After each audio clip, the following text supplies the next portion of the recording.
Hello दोस्तों, कैसे हो आप सब। आप सभी का फिर से एक बार वेलकम है हमारे इस चैट जीपीटी कोर्स में। दोस्तों, ये हमारा इस कोर्स का क्लास नंबर 4 होने वाला है। इसके अंदर हम सीखेंगे कि आप एडवांस फार्मूला चैट जीपीटी की सहायता से किस प्रकार जनरेट करवा सकते हो। दोस्तों, इस क्लास में मैं आपको अलग अलग प्रैक्टिकल एग्जाम्पल के साथ समझाऊंगा कि आप चैट जीपीटी की सहायता से एडवांस फार्मूला किस प्रकार बना सकते हो। दोस्तों, ये हमारा पार्ट 1 है। इसमें मैं आपको थोड़ा सा कॉम्प्लेक्स फार्मूला जनरेट करके दिखाऊंगा, ठीक है, चैट जीपीटी की सहायता से। लेकिन जो पार्ट 2 है हमारा, जो इसका नेक्स्ट क्लास है, उसमें मैं आपको इससे भी ज़्यादा एडवांस फार्मूला जनरेट करके दिखाऊंगा। किसमें? पार्ट 2 में। सबसे पहले हम अपना पार्ट 1 से स्टार्ट करते हैं। सबसे पहला एग्जाम्पल है हमारा, अगर आपको ओवर टाइम का कैलकुलेशन करना है, ठीक है। यहाँ पे सबसे पहले हम डाटा समझ लेते हैं। मेरे पास यहाँ पे एम्प्लॉय नेम है और यहाँ पे उसका आने का टाइम है इन टाइम और उसका जाने का टाइम है, ठीक है। वो कितने बजे आया और कितने बजे गया। अब आपको यहाँ पे 2 काम दिया जा रहा है। पहला कि उसने टोटल कितना घंटे काम किए। कैसे निकालोगे? इन दोनों की सहायता से। कितना बजे उसका इन टाइम था और कितना बजे उसका आउट टाइम था, इसकी सहायता से आप निकालोगे कि उसने टोटल कितना घंटे काम किए हैं। इसी प्रकार आप सभी एम्प्लॉय का यहाँ पे निकालोगे उसने टोटल कितने घंटे काम किए हैं। उसके बाद आपका अगला काम दिया जा रहा है कि आप क्या करोगे, ओवर टाइम का कैलकुलेशन करोगे। जब यहाँ पे निकल जाए, मान लीजिए इसने 10 घंटे टोटल काम किए हैं, ठीक है। अभी मान के चलो, आगे मैं अभी आपको कैलकुलेशन करके दिखाऊंगा। तो टोटल हमारा स्टैंडर्ड टाइम हमारा कितना होता है? 8 घंटे होता है। 8 घंटे से ऊपर अगर कोई काम करता है तो वो हमारा क्या होता है, ओवर टाइम में कैलकुलेट हो जाता है ना। ठीक है। वैसे दोस्तों, इसको आप चेंज भी कर सकते हो अपने अकॉर्डिंग, 8-10 घंटे, 8 घंटे 10 घंटे 12 घंटे जो भी लेना है। लेकिन अभी के टाइम में ओवर टाइम का कैलकुलेशन करेंगे 8 घंटे से ऊपर का। तो इसका टोटल कितने घंटे हो गया? 2 घंटे इसने ओवर टाइम किया है। मान लीजिए इसने दोस्तों जो है 9 घंटे टोटल काम किए हैं, तो इसका ओवर टाइम कितने घंटे हो गया? 1 घंटे हो गया। इसी प्रकार मान लीजिए इसने 12 घंटा टोटल काम किया है, तो इसका ओवर टाइम कितना हो गया? 4 घंटे हो गया, ठीक है। तो इस प्रकार आपको कैलकुलेशन करना है। तो ये हम करेंगे किसकी सहायता से? चैट जीपीटी की सहायता से। अभी के टाइम आपके माइंड में कोई भी आइडिया नहीं आ रहा है, कोई भी फार्मूला नहीं आ रहा है कि आप यहाँ पे कौन सा फार्मूला लगाओगे इसका कैलकुलेशन के लिए। तो मैं ये चैट जीपीटी की सहायता से इसको सॉल्व करने वाला हूँ। यहाँ पे दोस्तों मैंने पहले से चैट जीपीटी में लॉगिन कर रखा है। तो यहाँ पे सबसे पहले तो मैं इसको साइड बाय साइड कर लूँगा, जिससे कि आपको समझने में आसानी रहे। एक साइड चैट जीपीटी, एक साइड एक्सेल मैंने कर लिया, ठीक है। साइड बाय साइड मैंने एडजस्ट कर लिया। सबसे पहले क्या लिखते हैं, अपना प्रॉम्प्ट यहाँ पे मैसेज बॉक्स में लिखेंगे। इसको भी मैं यहाँ पे हाइड कर देता हूँ, ठीक है। यहाँ पे मैं अपना प्रॉम्प्ट लिखूँगा। सबसे पहले मैं अपना क्वेश्चन पूरा टाइप कर देता हूँ, अपना प्रॉम्प्ट पूरा टाइप कर देता हूँ, तब जाकर मैं आपको दिखाता हूँ। देखिए दोस्तों, मैंने यहाँ पे क्या प्रॉम्प्ट अपना लिखा है। सबसे पहले मैं आपको पूरा रीड करके आपको सुना देता हूँ। मुझे एक्सेल में ओवर टाइम कैलकुलेशन के लिए फार्मूला जनरेट करना है। पहला क्या होता है? Main question. तो आप इसको ऐसे भी बोल सकते हो कि एक्सेल में ओवर टाइम कैलकुलेशन के लिए फार्मूला जनरेट कैसे करें, ठीक है। ये भी हमारे एक प्रकार का क्या क्वेश्चन है। उसके बाद क्या करते हैं, अपने डाटा के बारे में डिटेल बताते हैं, कॉन्टेक्स्ट बताते हैं। उसके बाद हम अगले पार्ट में समझाएंगे अपने डेटा के बारे में। उसके बाद देखिए दोस्तों, मैंने क्या लिखा है कि मेरे डेटा में इन टाइम कॉलम बी में है और आउट टाइम कॉलम सी में है। देखो, इन टाइम कॉलम बी में है ना, और आउट टाइम कॉलम सी में है। जैसा डेटा है मैं वैसा मैं यहाँ बताता हुआ चल रहा हूँ, ठीक है। फिर यहाँ पे मैंने क्या बोला कि टोटल वर्किंग आवर को कैलकुलेट करने के लिए फार्मूला चाहिए। टोटल वर्किंग आवर को कैलकुलेट करने के लिए फार्मूला चाहिए। अभी के टाइम दोस्तों कोई कंडीशन नहीं है हमारे पास, तो मैंने कोई कंडीशन नहीं दिया। तो कंडीशन होता तो यहाँ पे दे देते, डायरेक्ट मुझे जो आउटकम चाहिए वो मैंने यहाँ पे दे दिया, ठीक है। उसके बाद मैंने बोला कि जब ये कैलकुलेट हो जाए ना, तो उसके बाद और अगर वर्किंग आवर 8 घंटे से ज़्यादा है तभी ओवर टाइम का कैलकुलेशन हो, ओवर टाइम का फार्मूला दे दो, ठीक है। ओवर टाइम का फार्मूला बना दो। अगर किसी का वर्किंग आवर 8 घंटे से ज़्यादा हो ना, तो यहाँ पे ओवर टाइम कैलकुलेट करके बताए, ठीक है। दोस्तों, आपको यहाँ पे बहुत ज़्यादा हेडेक लेने की जरूरत नहीं है। जो मैंने इतना बड़ा यहाँ पे प्रॉम्प्ट लिखा है, ठीक है, ये दोस्तों कुछ भी नहीं है। जो आप सोच रहे हो, जो भी आपका क्वेश्चन है ना, वो आपको यहाँ पे पूछना है। लेकिन पूछने का एक तरीका होता है, जो मैंने आपको प्रॉम्प्ट स्ट्रक्चर वाले क्लास में बताया था। ये नहीं कि जो लाइन मन कर रहा है पहले ही लिख दे रहे हो, ऐसा नहीं है। कोई भी लाइन यहाँ पे लिख रहे हो तो लाइन को सही से लिखने का एक तरीका होता है, जो मैंने आपको प्रॉम्प्ट स्ट्रक्चर वाले क्लास में बताया था, है ना। बस हो गया। यहाँ पे मैंने अपना फाइनल प्रॉम्प्ट यहाँ पे बना के दे दिया। फिर यहाँ पे सेंड मैसेज पे क्लिक करूँगा। इससे दोस्तों आपको एकदम एक्यूरेट आंसर जनरेट करके देगा ये। अब यहाँ पे दोस्तों मैंने एक चीज़ गलती किया है, अभी मैं आपको समझाता हूँ। सबसे पहले इसको जनरेट हो जाने दो पूरा। देखिए दोस्तों, इसने पूरा जनरेट कर दिया ना। यहाँ पे गलती क्या है पता है? यहाँ पे बाय डिफ़ॉल्ट ये हमारा 2 से स्टार्ट हो रहा है, ठीक है। बाय डिफ़ॉल्ट ये हमारा 2 से डाटा ले रहा है, ठीक है। C2 - B2 मतलब ये समझ रहा है कि यहाँ से डाटा स्टार्ट है। अगर आप इसको कुछ भी नहीं बताते हो कि डाटा कहाँ से स्टार्ट है, तो बाय डिफ़ॉल्ट ये A1 से लेता है, ठीक है। यहाँ पे आप समझेगा हेडिंग टाइप है, उसके बाद यहाँ से समझेगा आपका डाटा स्टार्ट है, ठीक है, दूसरे वाले रो से। लेकिन भाई मैंने जानबूझ के क्या किया था कि यहाँ पे पहले वाले रो में हेडिंग टाइप कर दिया, दूसरे वाले को खाली छोड़ दिया, ठीक है। तीसरे से हमने हेडिंग लिया और चौथे से हमारा डाटा स्टार्ट हो रहा है। तो यहाँ पे आप क्या बोल सकते हो, इसको अपने इस प्रॉम्प्ट को एडिट करोगे आप।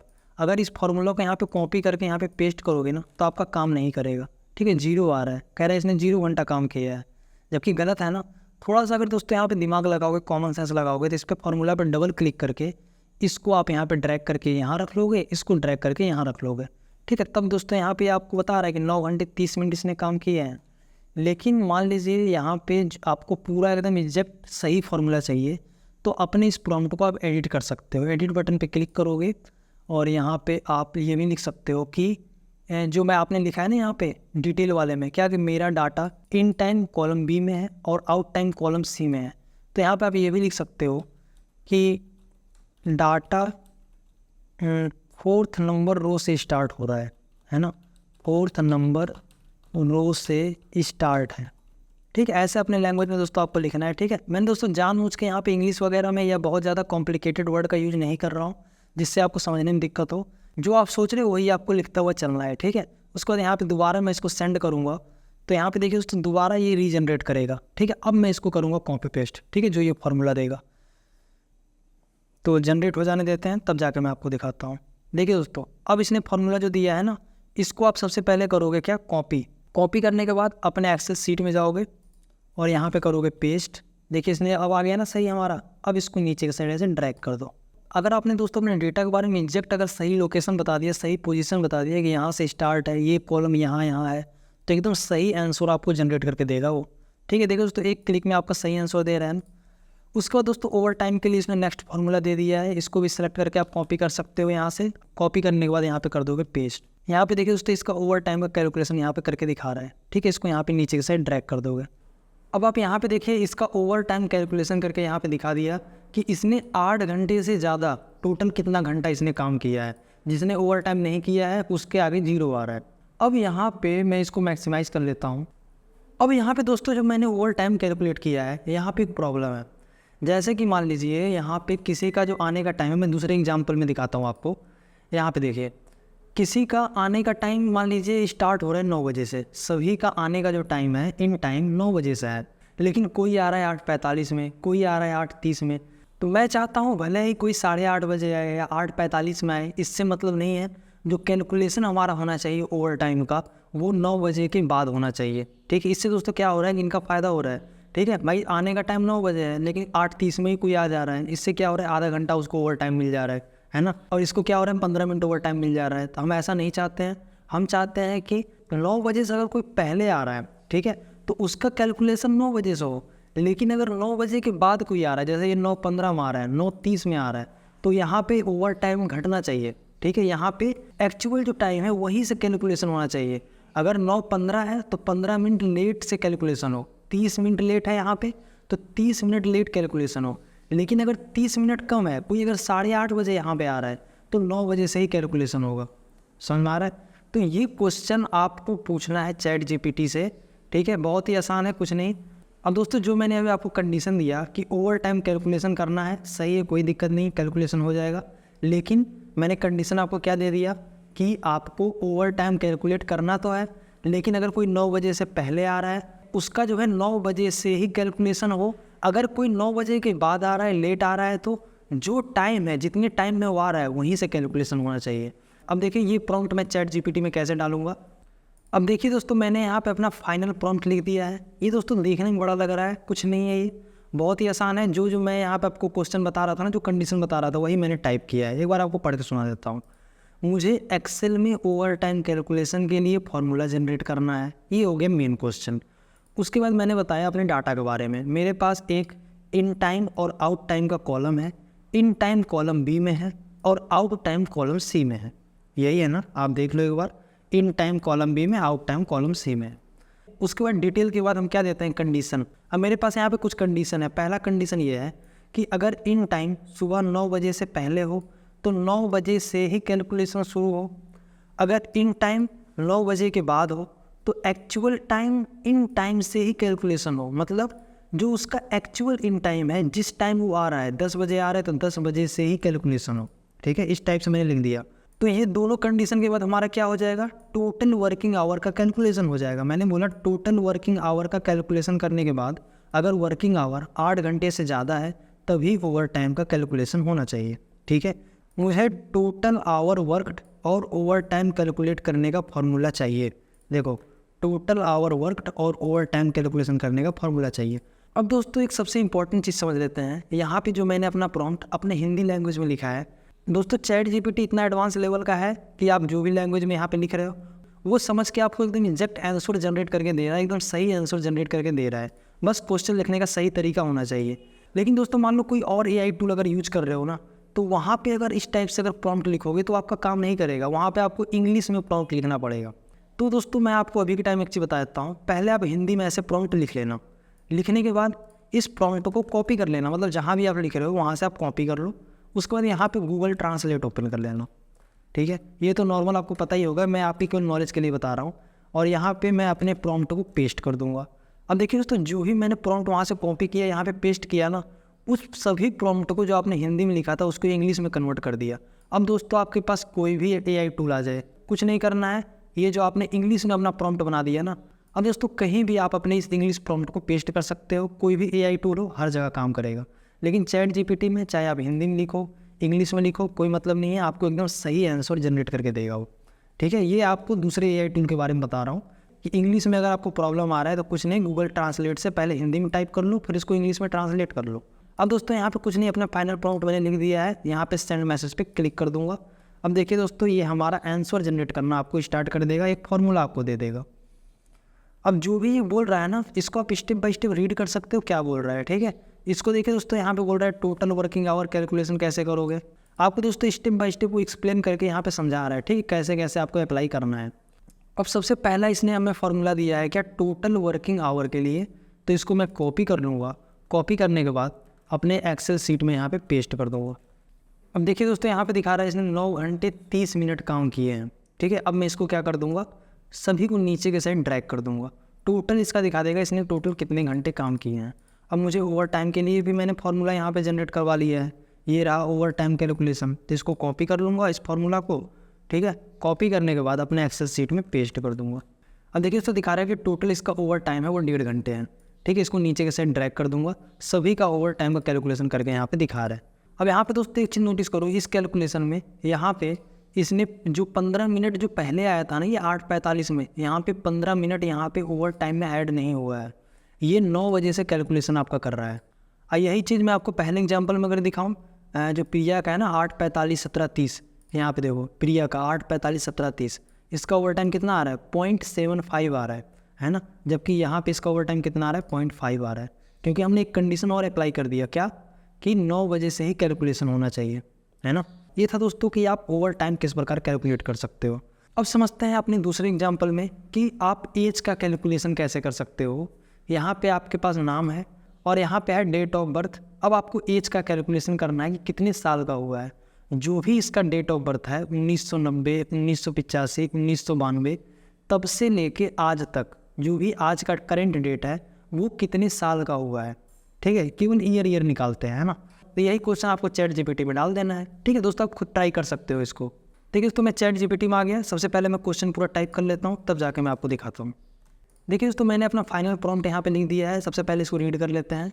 एक्सेल में एज कैलकुलेशन का क्या फॉर्मूला होगा। मेन क्वेश्चन, मेरे पास एक डेट ऑफ बर्थ का कॉलम है जो B2 सेल से स्टार्ट है। देखो ध्यान से, मेरे पास एक डेट ऑफ बर्थ का कॉलम है जो B2 सेल से स्टार्ट है ना। इस सेल से हमारा डाटा स्टार्ट हो रहा है और मुझे आज के दिन से एज कैलकुलेट करनी है। इसके लिए एक्सेल फार्मूला जनरेट करो। जो भी उसका डेट ऑफ बर्थ है तब से लेके आज तक वो कितने साल का हुआ है, ये कैलकुलेशन आपको करना है। अब देखिए दोस्तों, यहाँ पे इसने 2 फार्मूला दिया है। एक दिया है केवल ईयर निकालने के लिए। ठीक है, तो इसको पहले मैं कॉपी करके दिखाता हूँ आपको। इसको मैं कॉपी कर लिया, अपने एक्सेल शीट में पेस्ट कर दिया। ये टोटल 34 साल का हुआ है। इसको नीचे की साइड ड्रैग कर दूंगा, सभी का एज कैलकुलेट करके दिखा रहा है इन ईयर। ठीक है, पूरा सभी का साल में दिखा रहा है। ठीक है, ये दोस्तों क्या है कि सभी का दिखा रहा है, केवल साल दिखा रहा है, लेकिन कितने महीने कितने दिन का हुआ है। तो इसके लिए इसने, मैंने बोला नहीं था तब भी चैट जीपीटी ने जनरेट कर दिया। तो इसको मैं कुछ नहीं, देखो दोस्तों ये भी आप कर सकते हो, as in year month and days. तो इसको कॉपी करके इसको भी ट्राई करके देखते हैं। यहाँ बगल में पेस्ट करता हूँ, इसी में पेस्ट कर देता हूँ ना। देखिए दिखा रहा है 34 साल, देखिए तो यहाँ पे दिखा रहा है 34 साल 4 महीने 27 दिन। इसको नीचे के साइड ड्रैग कर दूंगा। देखिए दोस्तों सभी का यहाँ पे कितने साल, कितने मंथ, कितने दिन, सभी का यहाँ पे कैलकुलेशन करके दिखा दिया एज का। उसके बाद दोस्तों नेक्स्ट एग्जाम्पल है जिसमें आप समझोगे कि आप EMI का कैलकुलेशन किस प्रकार कर सकते हो चैट GPT की सहायता से। EMI मतलब होता है ईजी मंथली इंस्टॉलमेंट। जैसे कि मान लो आपने लोन लिया है 5 लाख रुपए का और उस पर ब्याज लग रहा है 8%। अब आपको ये लोन 5 साल में ख़त्म करना है, ठीक है।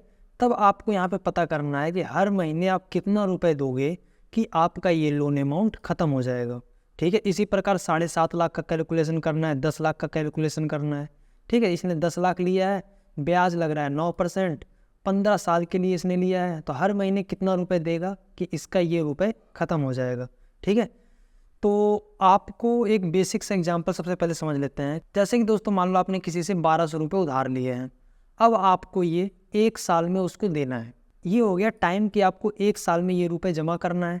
अभी के टाइम मान लो 0% इंटरेस्ट रेट है, ठीक है, कोई भी आप ब्याज नहीं दे रहे हो। तब दोस्तों आप बताओ 1 साल मतलब 12 महीने, तो आपको हर महीने कितने रुपए देने पड़ेंगे? आपको हर महीने देने पड़ेंगे 100 रुपये।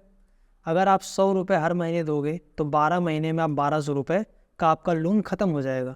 लेकिन ये तो बेसिक सा कैलकुलेशन है कि भाई यहाँ पे 1200 डिवाइड बाई 12 करोगे तो आपका हर महीने का 100 रुपये आ गया। लेकिन यहाँ पे लग रहा है ब्याज 10%, 5%, 8%, ठीक है। इस ब्याज को भी अगर इसमें जोड़ा जाए तब आपको कितना रुपए हर महीने देना पड़ेगा। अब देखिए दोस्तों मैं यहाँ पे अपना प्रॉम्प्ट क्या डालूंगा, सबसे पहले अपना क्वेश्चन लिख लेता हूँ, अपना प्रॉम्प्ट लिख लेता हूँ, तब जाके मैं आपको दिखाता हूँ। देखिए दोस्तों मैंने यहाँ पे क्या प्रॉम्प्ट लिखा है, बहुत ही ईजी सा प्रॉम्प्ट है। एक्सेल में EMI का कैलकुलेशन का क्या फॉर्मूला होगा, मेन क्वेश्चन कंप्लीट, ठीक है। मेन क्वेश्चन हमारा यही है ना। उसके बाद क्या है हमारा डिटेल। मेरे पास लोन अमाउंट कॉलम A में, इंटरेस्ट रेट कॉलम B में, लोन टेन्योर कॉलम C में है। देखो लोन अमाउंट कॉलम B में है, इंटरेस्ट रेट कॉलम C में है और लोन टेन्योर मतलब लोन पीरियड, ठीक है, कॉलम C में है। अब मैंने क्या बोला है कि इसके लिए एक फॉर्मूला दो जो हर महीने का EMI कैलकुलेट करे, ठीक है। तो बस कुछ नहीं, सेंड मैसेज पे क्लिक कर देना है। अब देखो दोस्तों यहाँ पे एक फॉर्मूला आपको दे देगा, आपको क्या करना है उसको कॉपी पेस्ट करना है। अब यहाँ पे एक चीज़ नोटिस करो, ये 12 से डिवाइड कर रहा है, यहाँ 12 से मल्टीप्लाई कर रहा है, यहाँ पे माइनस का सिंबल लगा रखा है। यहाँ पे दोस्तों इन सभी का इसने एक्सप्लेनेशन दे रखा है कि इसने 12 से क्यों डिवाइड किया, 12 से क्यों मल्टीप्लाई किया, माइनस का सिंबल क्यों लगाया, ठीक है। इसको दोस्तों आप स्टेप बाय स्टेप पढ़ सकते हो। आप दोस्तों अपने हिसाब से इन सबको रीड कर सकते हो। अभी टाइम में कुछ नहीं करूँगा, इसको कर लूँगा कॉपी और अपने एक्सेल सीट में जाऊँगा और यहाँ पे कर दूँगा पेस्ट। देखिए दोस्तों यहाँ पे दिखा रहा है कि आपका 10,138 रुपये आपको हर महीने EMI देना पड़ेगा। तो यहाँ पे डॉलर में आ रहा है, तो इसको मैं फॉर्मेट को यहाँ पे कर लूँगा कॉपी और यहाँ पे कर दूँगा पेस्ट। 10,138 आ रहा है, ठीक है। और मैं इसको सभी में ड्रैग कर दूँगा। देखिए दोस्तों यहाँ पे सभी का EMI का कैलकुलेशन करके दिखा रहा है कि हर महीने वो कितना रुपए का EMI देगा कि इसने जितना भी रुपए लोन ले रखा है ना वो इसका यहाँ पे ख़त्म हो जाएगा।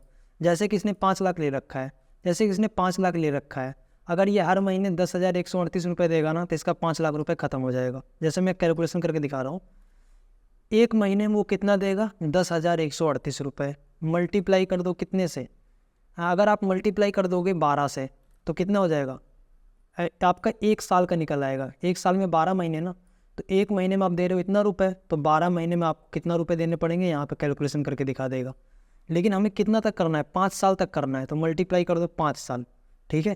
तो आपका देखो यहाँ पे दिखा रहा है कि आपने लोन लिया था 5 लाख, देना पड़ेगा 6 लाख रुपए, ठीक है। तो आपका जो है माइनस अगर करोगे ना यहाँ पे 6 लाख में से आपने दिया इतना, लिया था कितना माइनस ये, तो आपको जो है 1,08,000 रुपये आपको एक्स्ट्रा देने पड़ेंगे। ये हो गया ब्याज, ठीक है।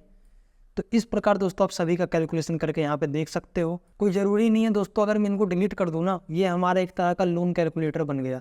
अगर मैं यहाँ पे जैसे कि एक बेसिक सा एग्जांपल लेके चलते हैं, मान लो आपने 20,000 रुपये का कोई भी सामान लिया है, मोबाइल लिया है मान लो EMI में, और वो आपसे 12% का ब्याज ले रहा है और आपको ये 1 साल में ख़त्म करना है, तो आपको हर महीने 1,776 रुपये देने पड़ेंगे। अगर आप हर महीने 1,776 रुपये दोगे ना तो आपने जो ये 20,000 का प्रोडक्ट ले रखा है ना आपका वो ख़त्म हो जाएगा। तो अच्छा आप पता करना चाहते हो भाई आपको 12% ब्याज लग रहा है ये तो दोस्तों जिससे आप लोन ले रहे हो ना, वो तो कंपनी वाला आपको बता देंगे कितना % हम ब्याज लेंगे, तो यहाँ पे आप कैलकुलेशन कर लोगे। तो आप पता करना चाहते हो कि आपने सामान तो लिया था 20,000 का, आपको देना कितना पड़ रहा है, तो क्या करोगे, 1776 रुपये जो देना पड़ रहा है मल्टीप्लाई 12 कर दो, 12 महीने तक देना पड़ेगा ना। आपने लोन लिया था 20,000, देना पड़ रहा है 21,323, तो मतलब क्या 1,323 आपका ब्याज लग गया, एक्स्ट्रा देना पड़ेगा आपको। तो ये तो हो गया दोस्तों EMI का कैलकुलेशन। अब आगे देखते हैं दोस्तों, नेक्स्ट एग्जांपल है जिसमें हम समझेंगे कि अगर आपके पास इस टाइप से नेम दिया गया हो और उन सभी नेम के आगे आधार कार्ड का नंबर हो। अब दोस्तों जो ये आधार कार्ड का नंबर लिखा हुआ है ना, ये किसी ने डेटा एंट्री करते वक्त जल्दबाजी में ऐसे पूरा टाइप कर दिया, ठीक है, पूरा 12 डिजिट का नंबर ऐसे ही टाइप कर दिया विदाउट स्पेस। अब मुझे यहाँ पे करना क्या है कि 4 डिजिट के बाद ऐसे स्पेस लेना है। अब ऐसे दोस्तों अगर आप एक एक करके करोगे तो आपका कितना टाइम लगेगा, तो इसको मुझे कुछ इस टाइप से फॉर्मेटिंग इसका करना है कि 4 डिजिट के बाद ऑटोमेटिक इस टाइप से स्पेस लग जाए, जिससे देखने में सही लगे और सामने वाले को आसानी से ये सभी नंबर समझ में आ जाए। तो इसके लिए मैं क्या करूँगा, सबसे पहले Ctrl+Z करके सबको वापस ले आता हूँ और अपना प्रॉम्प्ट ChatGPT में पूछूंगा। मेरे पास एक एक्सेल सीट है जिसमें 12 डिजिट के आधार नंबर बिना स्पेस के दिए हुए हैं, जो कॉलम बी में है।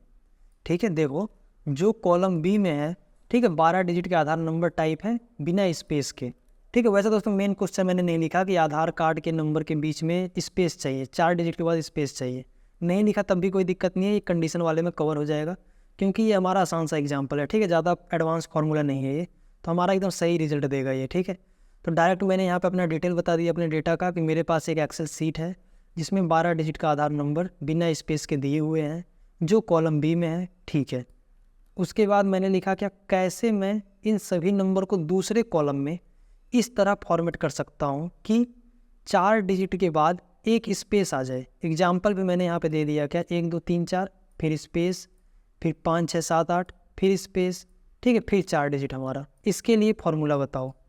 ये आ गया समझ में? जो आप सोच रहे हो वही एज इट इज आपको यहाँ पे अपना प्रॉम्प्ट टाइप कर देना है। अब देखिए दोस्तों, यहाँ पे इसने एक फॉर्मूला दे दिया है, कुछ नहीं करना है, इसको करना है यहाँ पे कॉपी। कॉपी करने के बाद अपने एक्सेल सीट में जाओ और यहाँ पे कर दो पेस्ट। थोड़ा सा इसको मैं बड़ा कर लेता हूँ। देखिए तो 4 डिजिट के बाद ऑटोमेटिक स्पेस आ गया। इसको फॉर्मेट पेंटर लेके यहाँ पेस्ट कर देता हूँ। ठीक है, अब इसको नीचे की साइड यहाँ पे कर दूंगा ड्रैग। अब ध्यान से देखो दोस्तों कि ये नंबर देखने में कैसा लग रहा था। इसको देखिए दोस्तों कितना आप ईजिली आप इसको रीड कर सकते हो। अब मुझे ये चाहिए नहीं, ये चाहिए ना, तो इसको कर लूँगा कॉपी और उसके बाद यहाँ पे क्लिक करूँगा जहाँ पे इसको रखना है और पेस्ट स्पेशल में जाना और यहाँ पे मिल जाएगा वैल्यू। ठीक है, फिर कर देना ओके। तो वैल्यू हमारा हो गया पेस्ट। इसको मैं यहाँ पे Ctrl- से कर दूंगा डिलीट। इस टाइप से दोस्तों अगर आपके पास कोई भी नंबर हो ना, उसको आप अपने अकॉर्डिंग फॉर्मेट कर सकते हो, जिससे कि सामने वाले को आसानी से समझ में आए। उसके बाद हम नेक्स्ट एग्जांपल देखते हैं। यहाँ पे देखिए दोस्तों मेरे पास टाइप है एम्प्लॉय नेम और यहाँ पे टाइप है स्टार्ट डेट। उसने कब से काम स्टार्ट किया और उसने कब काम ख़त्म किया। ठीक है, अब आपको यहाँ पे कैलकुलेट करना है कि उसने कितना दिन काम किया है। ठीक है, ध्यान से समझो क्या कैलकुलेट करना है। इसने कितना दिन काम किया है। इसने 1 तारीख से काम स्टार्ट किया, 10 तारीख को काम ख़त्म किया। इसने 15 को काम स्टार्ट किया, 25 को ख़त्म किया। 5 को काम स्टार्ट किया, 15 फरवरी ख़त्म किया। तो इसमें सोच रहे हो कि इसमें कौन सी बड़ी बात है। इसमें क्या करूँगा, इक्वल टू लगाऊंगा, एंड डेट में से स्टार्ट डेट को माइनस कर दूंगा, आ जाएगा भाई 9 दिन काम किया है। लेकिन यहाँ पे कंडीशन है ना, कंडीशन ये है इसमें संडे का कैलकुलेशन नहीं होना चाहिए। अगर इन दोनों डेट के बीच में कहीं भी संडे आ रहा है ना, तो वो वर्किंग डे में नहीं ऐड हो। अगर मान लीजिए इसने कितना दिन काम किया, यहाँ पे दिखा रहा था 9 दिन ना, तो मान लीजिए इसमें एक दिन बीच में संडे है, तो इसने कितने दिन काम किया, 8 दिन काम किया ना। तो यहाँ पे इस टाइप से कैलकुलेशन दिखाए। दूसरा चीज़, अगर इस डेट के बीच में कोई हमारा हॉलीडे आ रहा है तो उसका भी कैलकुलेशन नहीं होना चाहिए। उस दिन भी छुट्टी था हमारा, उसको भी माइनस करके तब जाके बताए कि इसने टोटल कितना दिन काम किया है। इसी प्रकार इसने 15 को काम स्टार्ट किया, 25 को काम ख़त्म किया। तो इन दोनों डेट के बीच में अगर संडे आ रहा है तो उसका कैलकुलेशन नहीं होना चाहिए। दूसरा, इन दोनों डेट के बीच में जितने भी हॉलीडे हैं मैंने पहले ही टाइप कर रखा है, उसका भी कैलकुलेशन नहीं होना चाहिए। इस टाइप से क्वेश्चन आप कैसे पूछोगे दोस्तों, बहुत ही आसान है। देखिए दोस्तों मैं अपना क्वेश्चन यहाँ पे क्या टाइप करूँगा, टाइप कर लेता हूँ तब जाके मैं आपको दिखाता हूँ। देखिए दोस्तों सबसे पहले क्या होता है, मेन क्वेश्चन, एक्सेल में वर्किंग डे का कैलकुलेशन कैसे करूँ।